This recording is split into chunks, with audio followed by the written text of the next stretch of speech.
กรรมสิทธิ์สิทธิ์เสยองปะเตกับโลยสิทธิ์เสยองปะเตบ่มึมยังปะเตเดประเทศลาวอีเมื่อกรรมสิทธิ์เดโลยยิมกลลัดเมื่อกลแดนเมื่อเจ้ากรรมสิทธิ์รำโลยกับแปลแยงดาเลยประเทศบางสึงรัฐ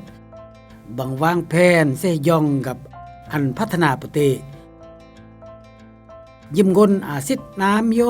เสยองแปลแยงกับพัฒนายอมระเบียบกฎหมายกาลจีเบือนรับสิทธิ์เสยองประเทศกนี้กนลาวยิ้มกนกับการจัดตั้งซึ่งเมื่อกนลาวจีเบือนรับสิทธิ์เสยองประเทศยอมมวยแนวมวยเมื่อแนวเกะมวยลัดมอบอันเดบาร์บางโอนอันเดกะเปเบือนเดยอร์มมูนปูลเบือนสิทธิ์เสยองประเทศยอร์แต่งยอมรีดคองเปืองเบือนยอร์เดเวดสิทธิ์เสยองประเทศเดลัดแมบกำหนดบึงกนสิทธิ์เสยองประเทศซึ่งเหล่ากลาดไกกีกอยจีสิทธิ์ยอมกฎหมายวางอูนเหมือนมวยสิทธิ์แปลแยงประเทศรักษาประเทศเสยองอูนแต่งมวยแนวมวยเมื่อบาร์สิทธิ์เสยองประเทศก็เมื่อสิทธิ์เสยองประเทศอูนแต่งมวยแนวมวยเมื่ออันเบือนดาระโลต้องการจูเดกนเบือนรับสิทธิ์เสยองประเทศห้วยก่ออำอันผลกระทบสังคมบริรายกะเปสิทธิ์เบือนรับพ้นยอประเทศเมื่อสิทธิ์อีเบือนกันเรื่องเป็นซึมหรือยออีเบือนกะมูลซึ่งเต็กกันเรื่องเป็นซึมเบือนกะมูลซึ่งอันเบรียงยืมประเทศกับแนวเมื่อบังปูล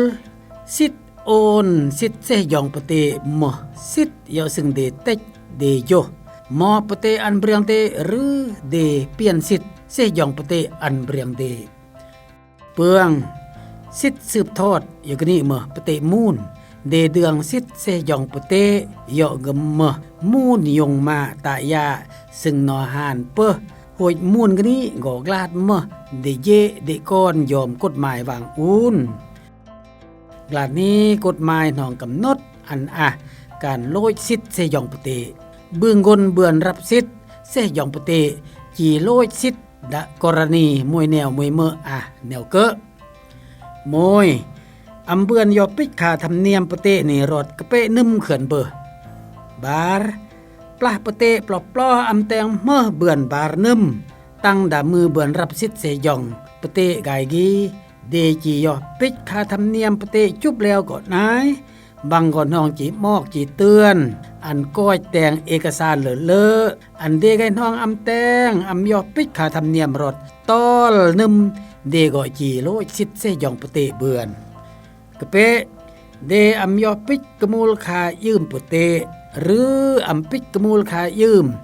สัมปทานอยู่บางเหล่านี้ประเทศรัฐอำแตงยอมสัญญายอเบือนเดเรายอเบือนบ้านนึมปูลเสยองประเทศลัดมอบอันเดอำยักแนวเบรียงจุเด